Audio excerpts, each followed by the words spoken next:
Suivez encore attentivement comment nous devons déterminer le vecteur propre qui sera engendré par la valeur propre lambda 3. Alors lambda 3 qui est égal à 1, nous allons donc déterminer le vecteur propre qui sera engendré par cette valeur propre-ci. Nous allons donc toujours posons un vecteur U qui est égal à quoi? Qui est égal à x, y, z, tel que A multiplié par U égale à lambda 3 multiplié par U également. Que vaut A? A c'est 2, 1, 1, 1, 2, 2 et 1, 1, 1. Multiplié par le vecteur U qui est x, y, z égale à, que vaut lambda 3? C'est 1 multiplié par x, y, z qui sont les coordonnées du vecteur U. Alors lorsqu'on va multiplier, on aura quoi? On va prendre la première ligne multipliée par les coordonnées du vecteur U. Donc 2 fois x ça fait 2x. 1 fois y ça fait plus y. 1 fois z ça fait plus z égale à 1 fois x ça fait x. Nous allons donc multiplier la deuxième ligne par les coordonnées de ce vecteur en faisant 1 fois x ça fait x. 2 fois y ça fait plus 2y. 1 fois z ça fait plus z égale à 1 fois y, ça nous donne y. Nous allons donc multiplier la dernière colonne qui est la dernière ligne qui est la troisième par les coordonnées de ce vecteur U. En faisant 1 fois x, ça fait x. 2 fois y, ça fait plus 2y. 1 fois z, ça fait plus z égale à 1 fois z, ça fait z. Alors maintenant, ce que nous devons faire, c'est quoi? Comme parmi les systèmes, il n'y a aucune équation qui se ressemble, donc tous les termes-ci vont traverser l'égalité, revenir ici, s'additionner avec ceux qui se ressemblent. Donc on aura 2x plus y plus z. X va traverser, ça va devenir moins x comme on a fait précédemment, ça va rester 0 là. Ici on aura x plus 2y plus z.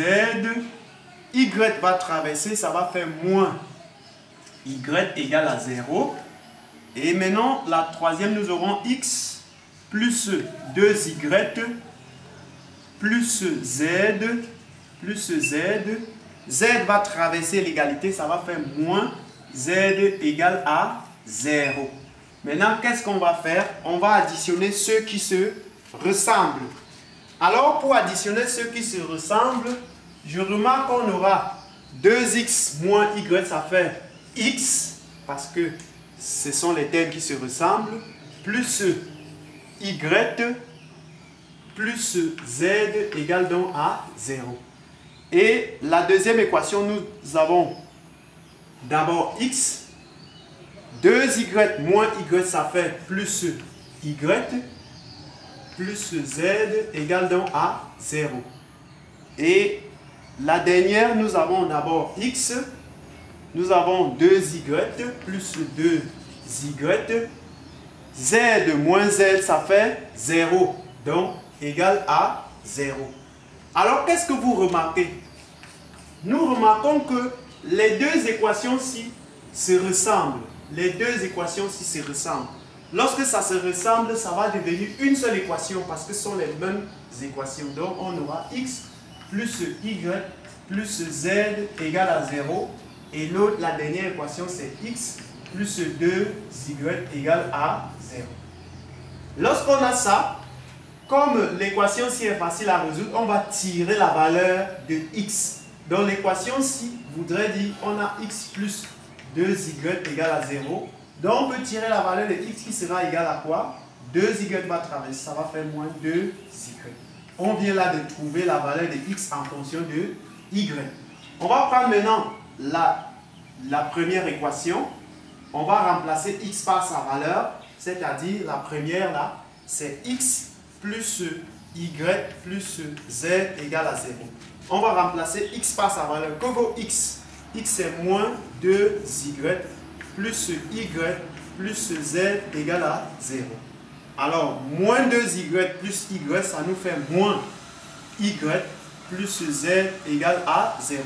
Alors, comme on a trouvé x en fonction de y, ça veut dire que y est une valeur fixe. Cette fois-ci, on va trouver également z en fonction de y. Donc, l'équation-ci implique donc que z est égal à quoi? Moins y travers, ça fait y. Voilà, donc on vient de trouver z en fonction de y. On a trouvé x en fonction de y et z en fonction de y. Ça voudrait dire que notre vecteur u s'écrira comment? Nous avons notre vecteur u qui a pour coordonnées x, y, z. Nous allons remplacer x et z par leur nouvelle valeur qu'on vient de trouver. Que vaut x? Moins 2y. Y c'est y parce que y est une valeur fixe. Que vaut z? C'est y. Alors nous remarquons qu'il y a y partout. Alors nous allons donc mettre y en facteur. Ici on aura moins 2, ici 1 et là 1.